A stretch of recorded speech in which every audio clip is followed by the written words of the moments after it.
sense from this administration that the idea of checks and balances that we think is a core element of the separation of powers is almost insulting. I mean, you suggest that we need a check and balance. If you're going to wiretap somebody, there has to be a check and balance. They're almost insulted, like you've insulted their integrity.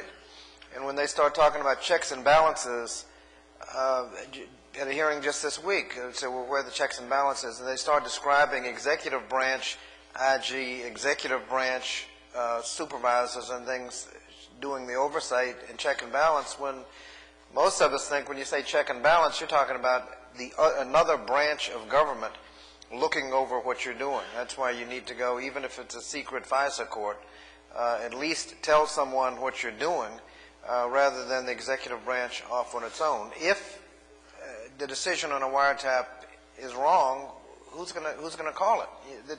You have a check and balance. The FISA court is very casual. I mean, you know, ex parte proceedings, it's behind closed doors.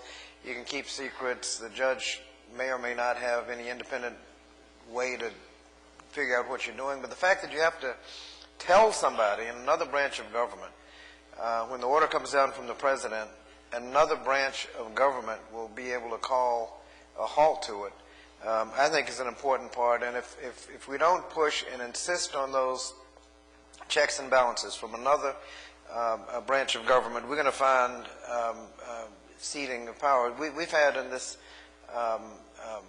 U.S. attorney thing claims of executive privilege where the claim really isn't even serious.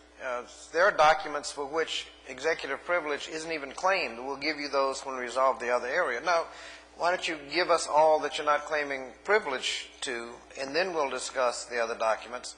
But that is you have to work that out politically. And we have to decide when we're going to push. I think on documents that have been requested for which there is no privilege, I think we are compelled to go forward and insist that the subpoenas be enforced.